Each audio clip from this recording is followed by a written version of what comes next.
Hi there, this is Carl Irwin, the Common Magician. I've got something interesting to discuss with you. First, we'll do a quick demonstration. I've got a deck of cards here, and you can see that it's a normal deck of cards, and we want to get a selection. Now, you're not here right now, so I'll just do this on your behalf with another deck of cards. We'll just kind of randomly select one. We'll say the 10 of spades. 10 of spades is your card. Now, what I want you to do for a moment is I want you to think in your mind of the 10 of spades and imagine in this deck of cards that you take the 10 out invisibly, we'll say, turn it over, and then slide it back in. Imagine that. You done it? Now let's take a look and see what has happened inside this deck of cards. You can see that right away we can see there's one card that is turned over. Out of all the other cards in the deck, you have one card that actually is turned over, and it is indeed the 10 of spades. Pretty amazing. Now, this is all done just as a point to kind of make a point, make several points actually, and to springboard a discussion on what tricks mean, why it can matter what tricks mean, and why sometimes it doesn't. And I think actually more often than not, what a trick means in terms of what is happening or what has happening for the spectator, the viewer, the participant. Why it really comes down to a matter of prerogative for the performer. Let's get into it. So first of all, this all comes about because of the discussion from the last video and from other places that I've seen on my channel, and then even some other people, about the invisible deck and the discussion about what is the invisible deck, what is not the invisible deck. These people, that put out discussions or tutorials or whatever about variations on the invisible deck that may use the gimmick. This is the gimmick for the invisible deck, or don't use the gimmick. They use a regular deck of cards. This is a non-gimmicked deck of cards, just a regular deck for the effect. And when using the actual gimmick, the way it is presented, or as some are maybe claiming, it must be presented or should be presented. I think mostly not should be, but the insinuation is that it must be performed a certain way. Otherwise, it isn't what it is, and we'll get into that. Or using a regular deck of cards, modifying the manner in which it is performed, so that you can do essentially the effect with a regular deck of cards. And then the suggestion from there is, at what point is it no longer what it purports to be called, because of the change in circumstances and method and whatever. Mostly the circumstances, not so much the method. Now, first of all, there is one issue unrelated to what I really want to talk about, and that is just magician classification and vernacular. It's important, I think, to understand in this discussion, and it's just, I think it's ridiculous to just go on about it, but here I am doing it because why not? I mean, I might as well make another video. So I think it's kind of pointless to carry on deep discussions, lengthy discussions, involved discussions, highly combative discussions about what vernacular means when to a spectator, vernacular means nothing. The term the invisible deck does not mean anything to a spectator.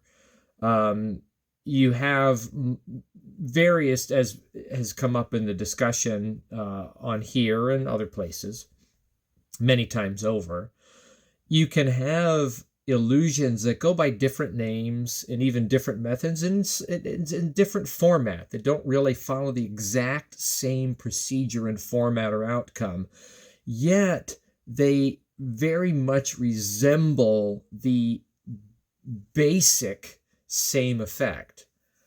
To a spectator, obviously, the differentiation of the name of the effect, the creator, the routine between any number of effects that are quite similar, it doesn't matter. It's all the same trick to them. It's all the same trick to them.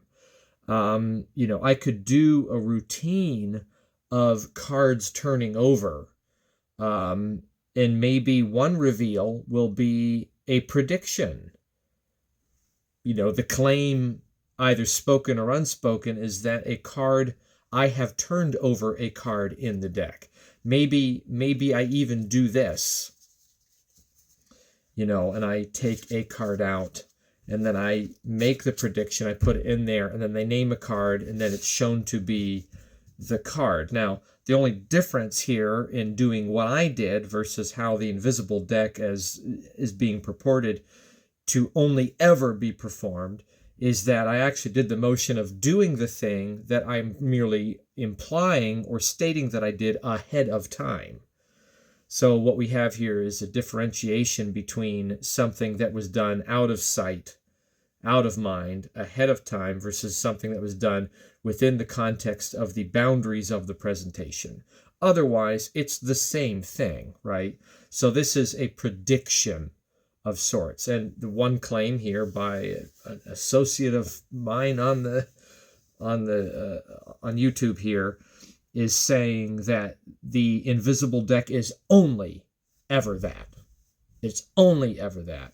And the number of arguments that have brought up are, well, in terms of the presentation of the gimmick, well, that's how it's presented. You never actually physically turn a card over, have a card physically taken. Whereas if you do some of the variations that some people claim about the invisible deck with a regular deck of cards, a couple of the ways around getting control, and I'll talk about control in a minute, is to have a card selected and then, you make some claims. It's demonstrated that it's not facing the wrong way, but then it is. And in that case, the magical effect is not a prediction. It is actually something other than that. And the claim being made is that, well, then that's not the invisible deck. But my point is it's irrelevant. I'll get to why in a minute. At what point is it not this other thing? Now, some of us, I think, look at these different effects that very much resemble each other, and we just simply understand that the vernacular is magician speak. So when we give a presentation and say, ungimmicked invisible deck, this is merely a way for us to communicate what we're up to so that other magicians who are interested understand the context by title. That's it. And to make hard rules about, well, you can't say that, or you shouldn't say that, or that's wrong, I think it's foolish. It just doesn't. It's treating us as if we can't talk about things based on their associations. Now, one of the arguments that was made was, if you do Marlowe's tilt, right? The tilt, and you take a card and you the tilt, so you're placing it into the middle of the deck, right? Queen of Spades. You're placing it into the middle of the deck, and it is not in the middle of the deck. It's an illusion, obviously, the tilt, to put it second, right? So that you can either displace a card or do a double turnover which is typically the way that's done, usually with ambitious card, but really it's just to keep it in control in a place. The argument that was made was, well, if you do it with two cards, right? If I do the exact same thing, put it into the middle, but I do it such that now it's displaced by two cards. It's the third card down, and then you say, well, what about if I do that with 20 cards? If I do the exact same thing and then I place it in there, and now it's actually a big chunk of cards is sitting on top of it. Whatever the number. Well, wait. What if you're doing it in such a way that it's actually underneath all of the cards, right? What if you did that and you just put it underneath? Is it still Marlowe's tilt? And the argument there that I have is, who cares? I can say, well, you could consider Marlowe's tilt, where you're actually creating the illusion of placing something in the middle using two principles, one of them being the perception of depth, right? The perception of depth, meaning that from behind there is a perception of depth, that this is below the top kind of chunk of cards. I'm using the illusion of the perception of depth. Actually, I'm placing it fully underneath. But in addition to that, as part of the Marlowe's tilt illusion, is a convincing move where I displace some cards from the middle, I actually stab them out. In the association and a compilation of those two elements of Marlowe's tilt could potentially allow me to get away with putting it on the bottom of the deck. And in that discussion, I could, as part of this discussion and in the title, say Marlowe's tilt. I could say that because that's the context of what we're talking about. Is it Marlowe's tilt? Well, by a manner of speaking, it most certainly is, but it's a treatment that is unorthodox. That's fully understood. It's not like an issue. It's not really worth any kind of argument whatsoever. The context is so that people who are in the understanding and in the know can appreciate what the topic is as the conversation plays out. It's a foolish argument, right, to say that someone can't talk about the invisible deck without the gimmick and with a adapted presentation that makes it possible without the gimmick, right? If you're looking at the effect. Now, the other side of this, which was, I think, the more boggling thing to me, was the assertion that the invisible deck does not involve the active turning over of a card. And this gets to the greater topic, which is, what is the effect? I'm getting there, okay? That doesn't work, and the reason why I say that doesn't work is because the namesake of the gimmick, the invisible deck, as we know it as a modern title, modern meaning,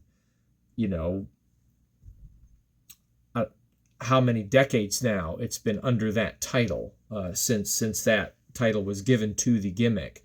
It originally was, the Ultra Mental deck, right? And now you can really only buy the thing as the invisible deck.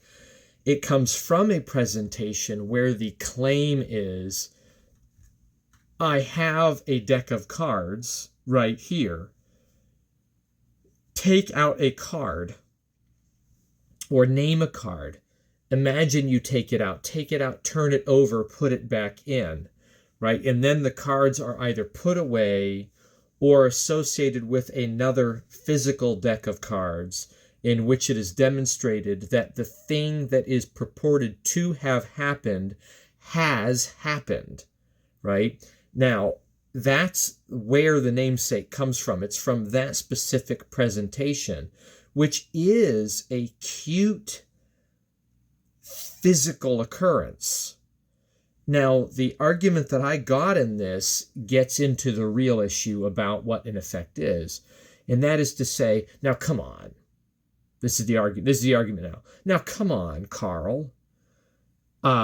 Does someone actually believe that you turned over invisibly a card? I mean, that's just silly. They don't believe that. No, the real effect is that it is a prediction. Now, here's the problem with that position is that it is very, very exclusive to only one kind of magic. And obviously that's problematic because there's many kinds of magic. Particularly there's kind of, as far as we'll say with cards and probably with most everything, I think you can generally sum up magic into three kind of categories, right? Especially with cards. One is a category of magic which is magical, a magical occurrence. In this case, it would be the narrative that a card has turned over during the trick. You could present that the cards are facing up. I mean, even in the narrative, let's go with the regular narrative. And you won't accept this, but it is part of the narrative. Here is a deck of cards. Now, the fact that it's invisible is irrelevant. The presentation is that here is a deck of cards. Obviously, it's a normal, albeit invisible deck of cards, and you're going to take out a card, a known one, a named one, a freely named one, and turn it over and place it back in. You have shown the cards face up in that you've made the claim, this is a deck of cards. Now, the claim then moves over to a regular deck of cards, and usually the way I've seen this performed is to state that the cards have been made visible. I'm going to put them away. Here, let me take them out again. Or I'm going to put them in this box. Let me take them back out. And now you see the cards, and then you see that it's done. So in the claim, you have, not in the way that satisfies you for your argument, I'm sure, but you have, in terms of a narrative, demonstrated a normalcy, and then something has occurred. Is it cute? Yes. Have you actually shown physical cards facing up? No, but that's not the point, right? That is purporting to have done something magical. You have actually turned over a card in the deck. Do people believe that? Here is the problem. In my point of view, they don't believe anything. They don't believe, if we just make it a prediction and I say, look, I have turned over a card ahead of time. You name a card, and then I show that the one card that is turned over ahead of time is the card that you named. I don't see that anyone, certainly not the people I do magic for in the way that they think, they don't necessarily think that I turned it over ahead of time and actually guessed their card, right? And to them, that's not necessarily more impactful. There are people who feel quite the opposite. Magicians who feel quite the opposite about types of magic, between what I call material magical effects. That is the claim that, let's take the claim, the cards are facing one way, name a card, let's pretend we take it out, slide it back in, which is what I did with an actual gimmick. You can do that trick with this gimmick. I don't know of anybody that's ever done it, but this discussion inspired me to just demonstrate you can do that. Now, there's other issues about when you do a trick in that way with a gimmick like that, what kind of heat do you bring to the gimmick as opposed to treating it in a more passive way? Whole other conversation. I'm just saying you can do it. And you can do anything you want with a gimmick. Anybody can do anything that they want with a gimmick. How many tricks can you do with an invisible deck? You can do many tricks with an invisible deck. Are every one of them the invisible deck? Well, every one of them is using the invisible deck. I mean, you can say that. It seems to me the only trick that is the invisible deck is the one that claims to have an invisible deck in part of the narrative. Otherwise, how could it be the invisible deck? You see what I'm getting at? That's why when we say the invisible deck, I think we can just understand that we mean something broad, and we can talk in a multitude of different terms and different presentations and different tactics, and we just use the term so that we're all on the same page and we know what the context is of the discussion. What is wrong with that? There's nothing wrong with that. There's nothing wrong with that at all. And this happens in every discipline, frankly. As a musician, I'm not a professional magician. I am an accomplished magician. I am a practicing, magician. I do regular performances for people, albeit not in a professional, circuit. I don't make any money off of that other than some things that I sell, and I hardly make any money on that. I don't do gigs, but I certainly am a hobbyist, an amateur hobbyist that knows a thing or two about this and can speak about it with some understanding and authority, at least as far as my own practice goes. I am a professional musician. I am a professional there. So let me just bring up this.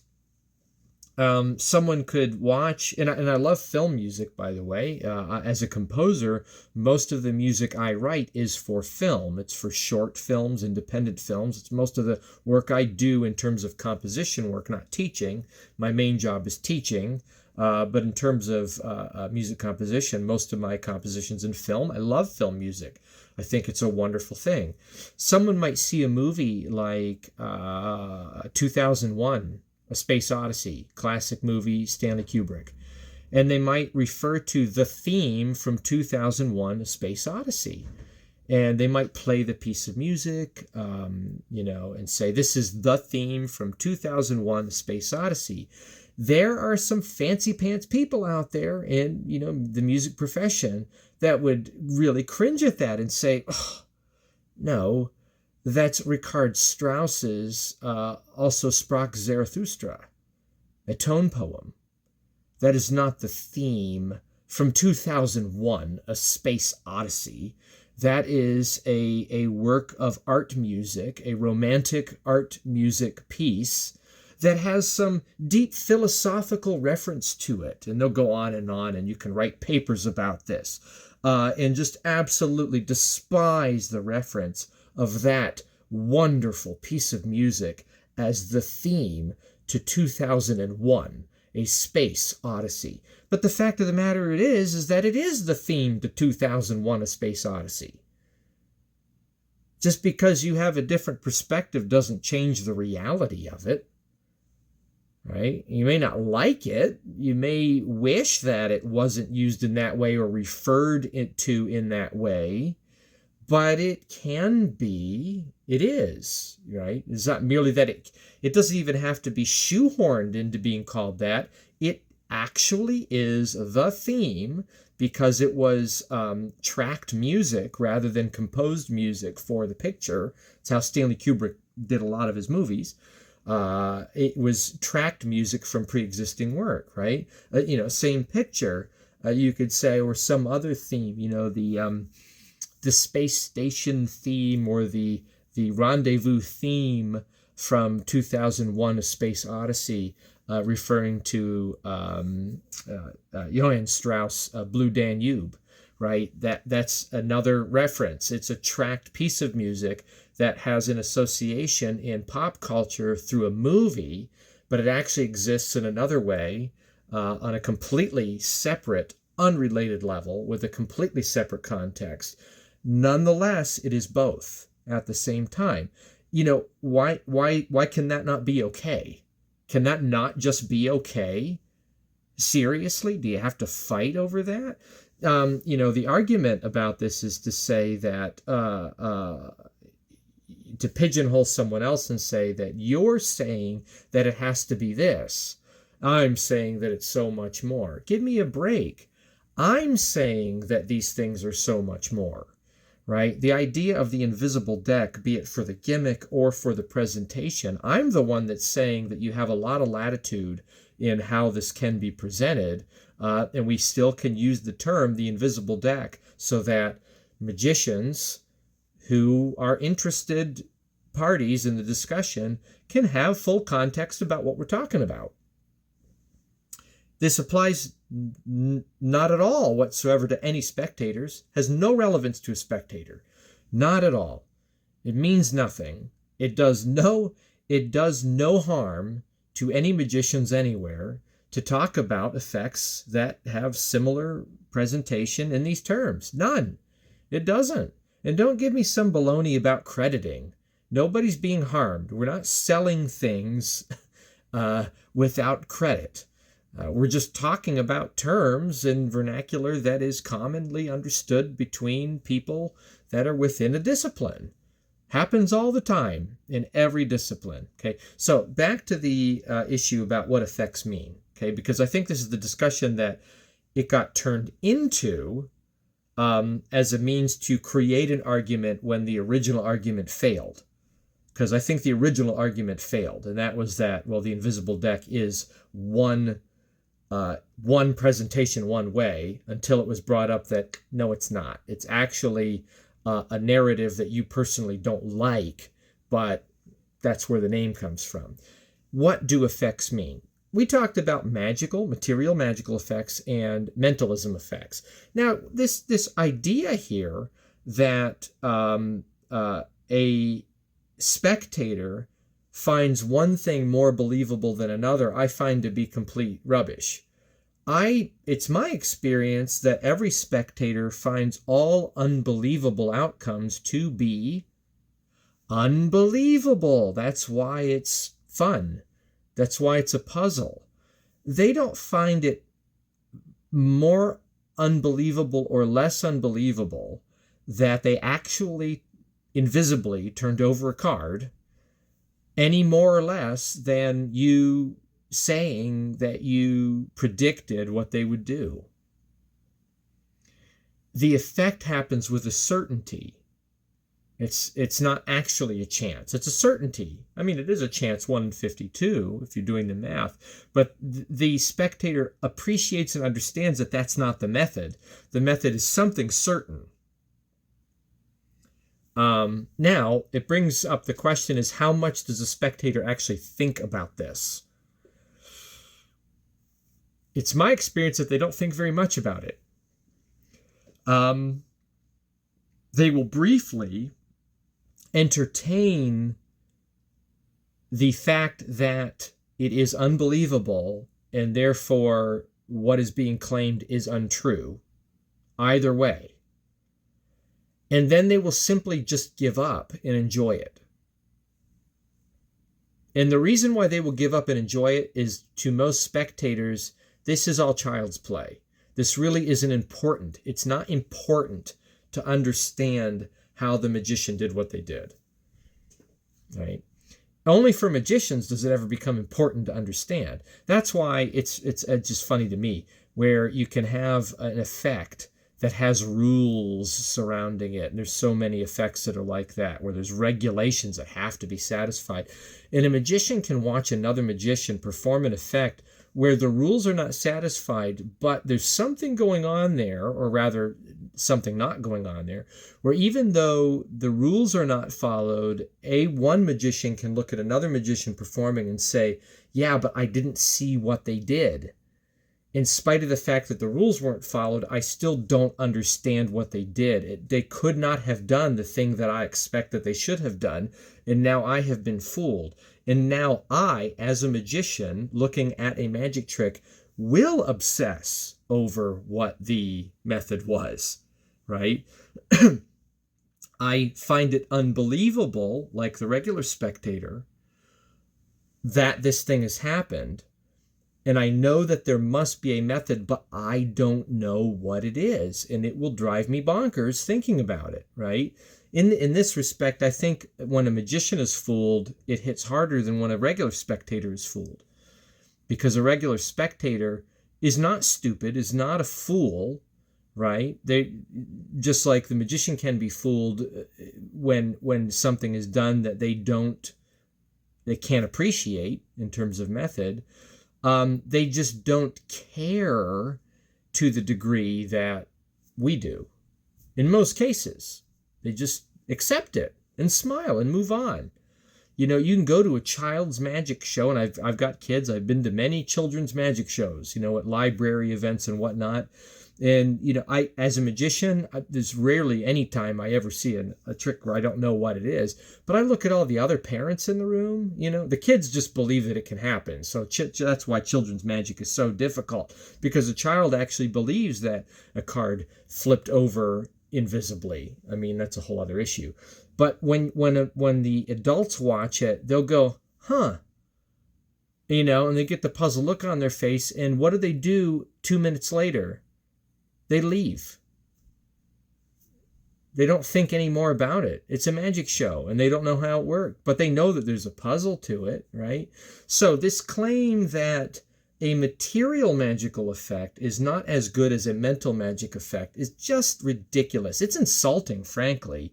Now, I will say I prefer mentalism effects.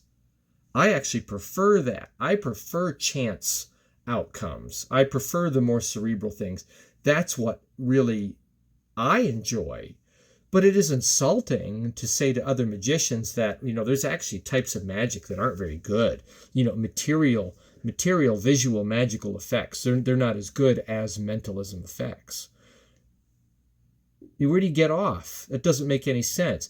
Now, there's actually a whole other category to this, and that is, and there's probably more than three, but these are the three I could think of. Material magical effects, mentalism, cerebral effects, predictions, non-visual coincidences, things like that.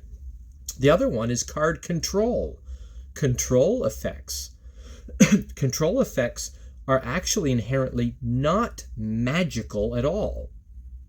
And they don't involve any kind of cerebral implication, no chance operation or coincidence or prediction, but rather card control effects where a card shark, card mechanic will do something with the cards through the normal operations of apparently shuffling, mixing the cards. Something will happen.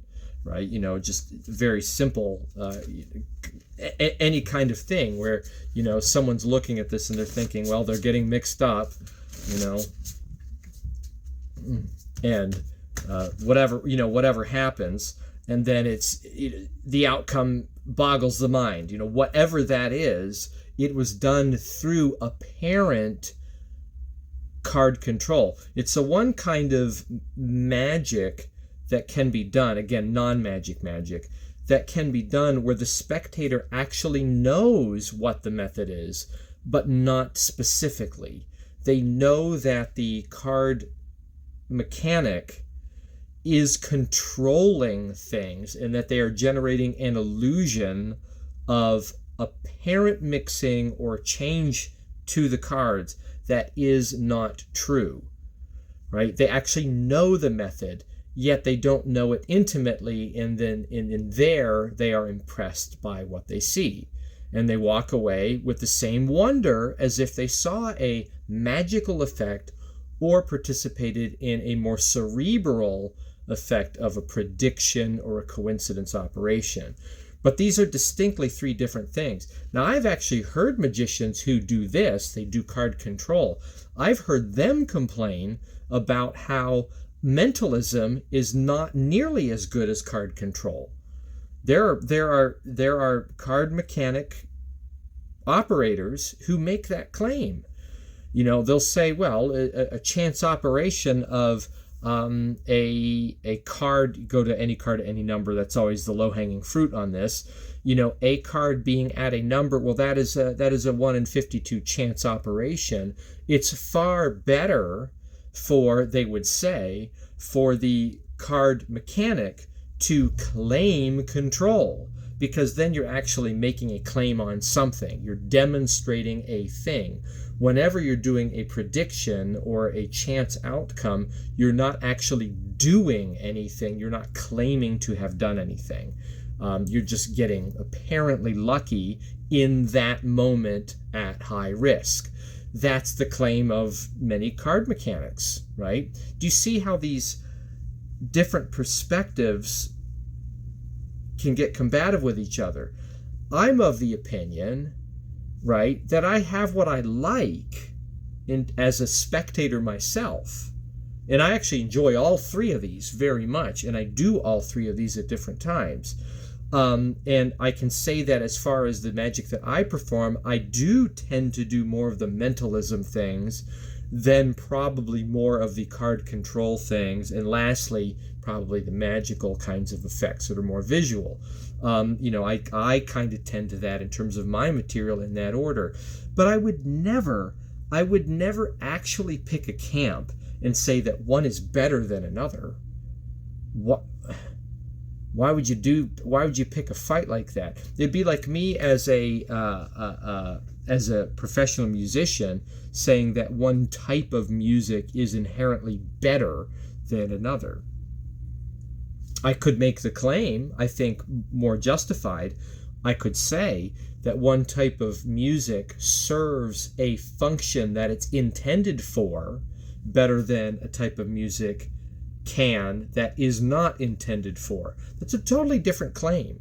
Totally different claim. That's where card mechanic people that do gambling demonstrations, they get a little leery about doing any effects in their show that is a magical effect, because they don't want to be seen as a magician. They want to be seen as a card artist, someone who controls cards. They want to have that claim of power and control. And if they insert a magical effect into it, that might taint the presentation. There are those considerations, right? But that's not the same thing as making a claim that one is better than another.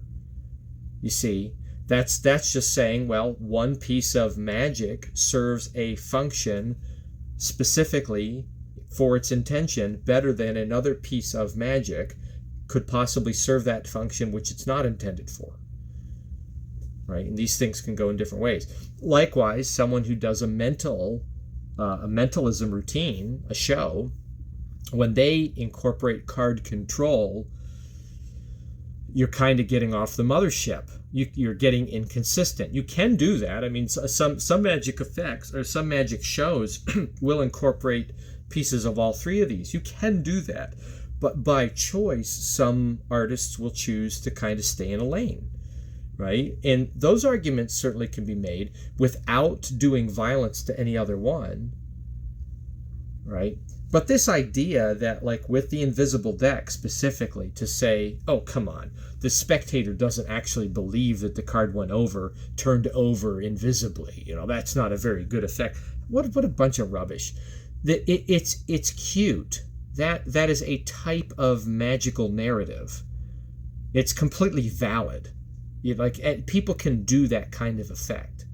And I'm not going to, there's no way I'm going to tell someone that that's not as good as some other approach to the gimmick or some other approach to the general narrative of a card turning over, a freely named card turning over inside the deck without any apparent influence on it, right? Whether it be done by gimmick, by sleight of hand, by force, right? Or by some other gimmick other than the invisible deck gimmick, but some other way that's managed, or by no gimmick, but just by some other kind of ahead principle that might be using open controls and not even sleight of hand, because there's ways to do that too. You don't have to do sleight of hand to do the effect. And still have a freely named card. There's ways to do that with a regular deck. Now that brings me to another point here about people who invest time in creating renditions of effects that use gimmicks like the invisible deck and that original presentation, which obviously is clean. Right? Whether or not you show the cards ahead is irrelevant. Granted, people don't generally do that. You don't generally show for the invisible deck. Admittedly, You generally don't show the cards ahead, but you could. You can. That's something you could do with that. Maybe someone might consider that as an idea, right? To be able to use the gimmick in this way, that it actually can be shown in this state, right? One comment that was made is that you could use an invisible deck to do triumph. It is possible. And if you're doing triumph with the invisible deck, the claim that was made in the argument is that, well, then you're doing triumph. You're not doing the invisible deck.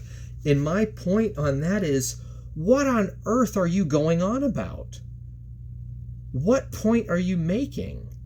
That's not what we're talking about. We're not talking about when one thing is no longer one thing and it becomes something entirely different. For the love of Pete, people are just making conversation about how to do something differently and using a name so that we have context in the discussion. That's it. And still sticking to an effect that is identical to the spectator from the other one. They don't know the difference.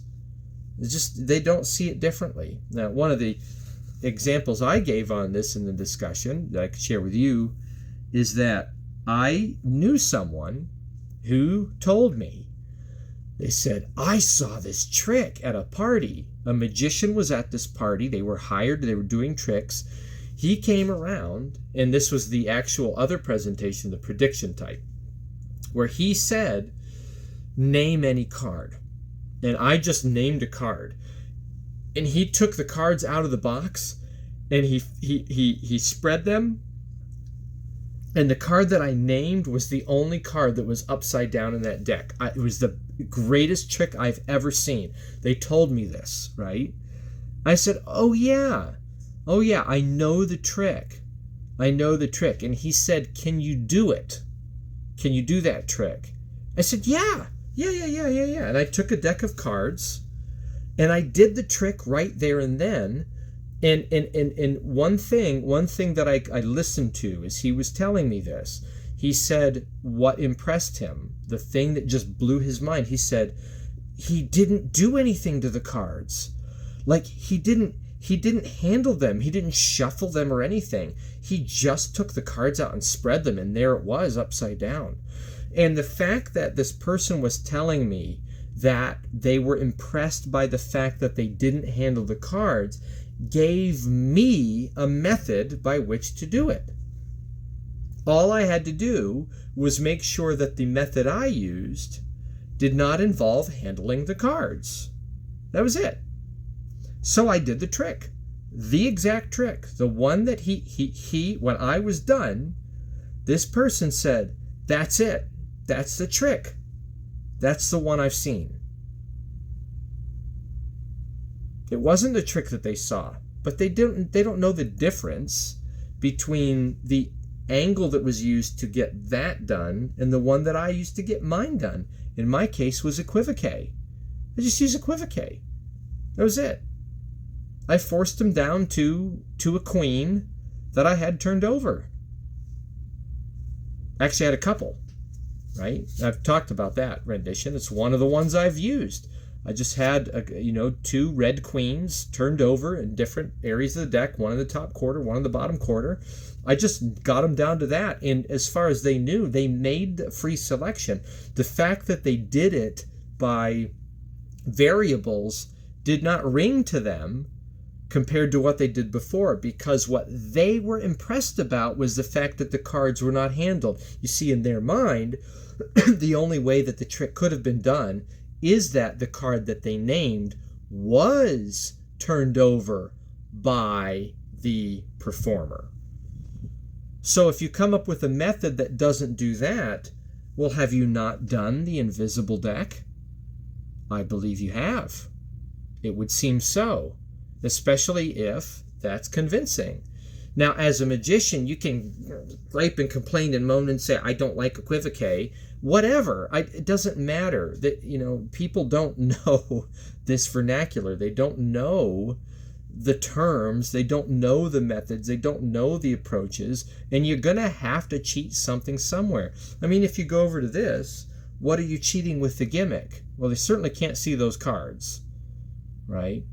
Now, some make the argument, well, if you're if you're performing right, if you're doing this the right way, they wouldn't ask to see the cards. Trust me, there's people out there that you can perform for that there's no way I would ever use a gimmick deck like that to perform for some types of people. There's no way. You got to know your audience, right? For those young magicians out there, young people who are doing stuff like at school with your friends, or even other magicians, doesn't matter how old you are, if you're doing stuff for close family and friends, people that bust on you, this is not the way to go. Not usually, right? Because let me see those. Or just the natural issue that can come about when you do a trick with people that you know. Someone will say, "Ooh, I know a good trick," and they're going to want the cards to show you. Now you're going to say, "Oh, no, you can't use these," and now you've just given up the farm, right? So that's the problem with that.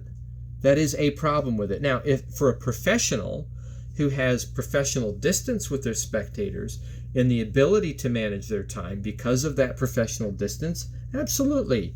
There's a right way to perform this that keeps you quite free and clear, right? And there's never going to be a chance that anybody asks for the deck.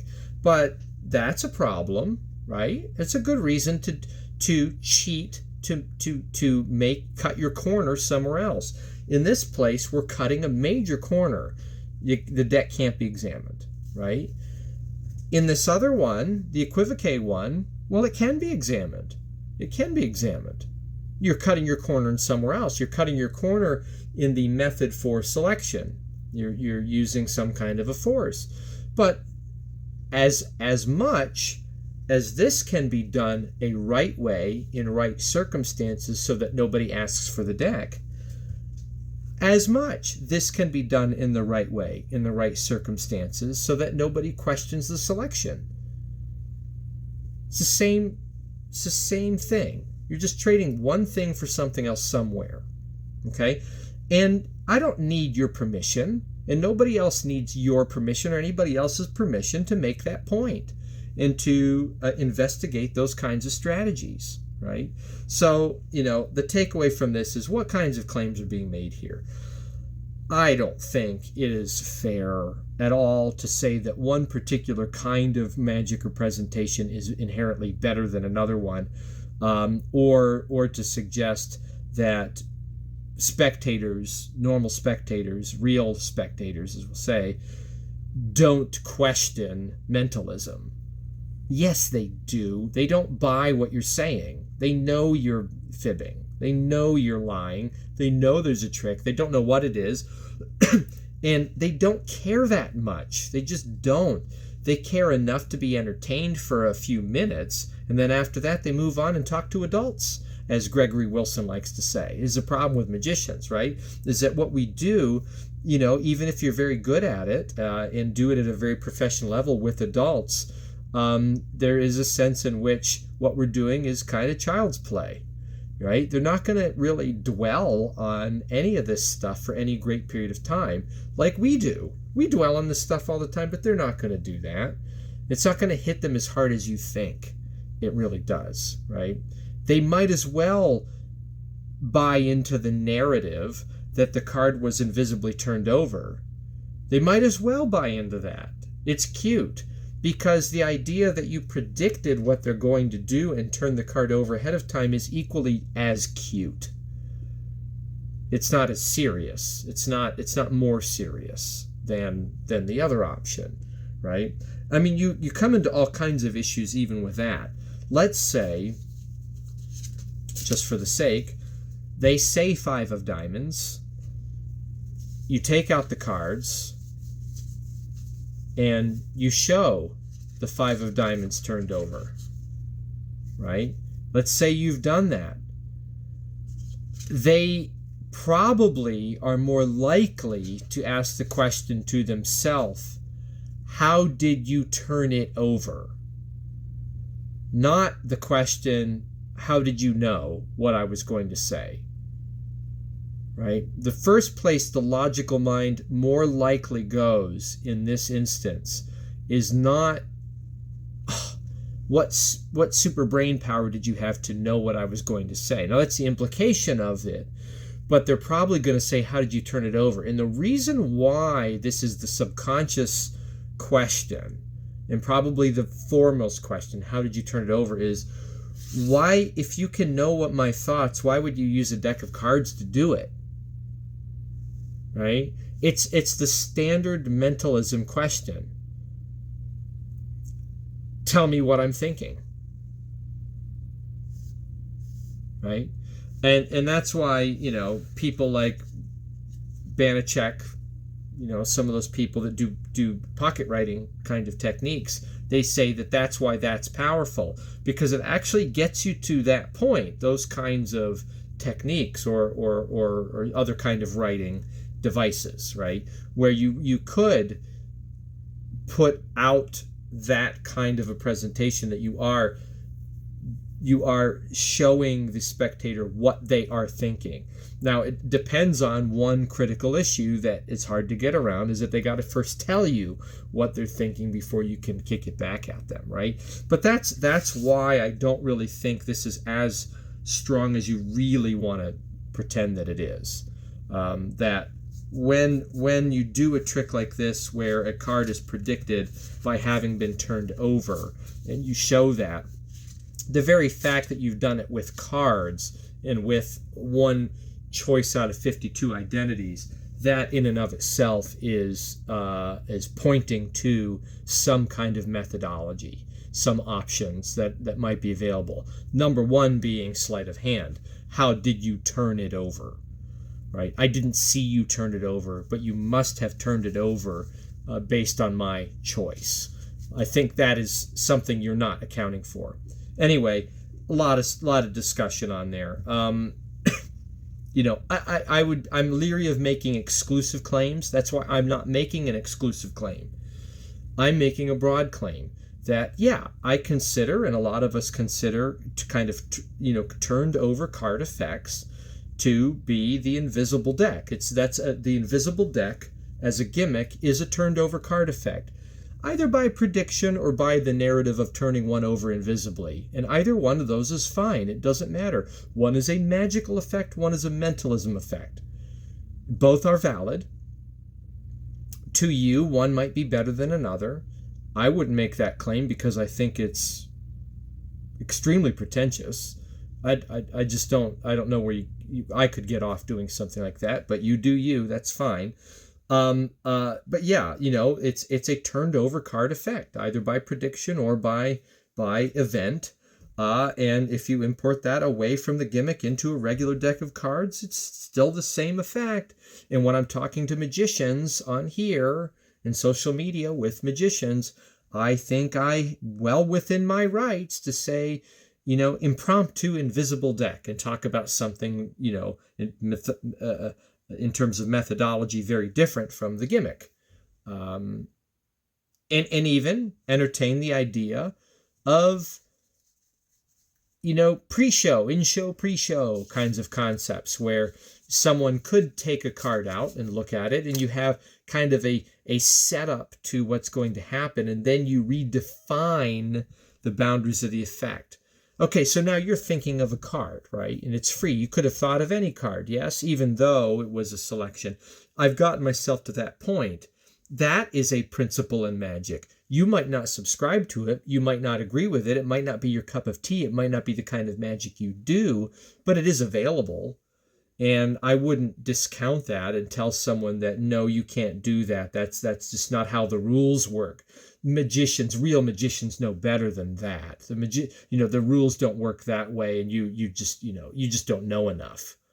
I don't understand that kind of thinking. It's not creative thinking, first of all.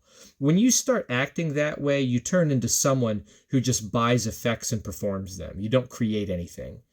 You don't combine and consolidate and composite different ideas together to come up with new presentations, right? This thing here, we call it the invisible deck, but ultimately it's supposed to be used for what whatever you want, to do any kind of effect that the user, the buyer, sees fit to do with that gimmick. And the sky's the limit. We will never be able to identify every single possible use for this. There will always be another, right? And you can debate about whether an idea is strong or weak in comparison to other ideas with the gimmick. Wonderful, that's fine. But it doesn't change the fact that we're within our rights to do it. And, any new idea is good. It's good to come up with new ideas. You can use one method and do a whole show on that one method, provided that the presentation and the outcome appears to be subtly different.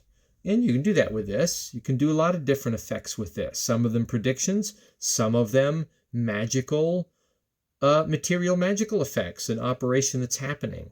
You can do both, right? You can even fake card control with something like this. You could do that, right? It's not actual card control, but the magic is card control. The suggestion is that I am controlling the cards. I am doing this through card mechanic means. That's a whole other issue, is for the card mechanic to use means that are not actually pure, to use gimmicked cards to do it. And there's a lot of card mechanics out there that actually do employ gimmicked. I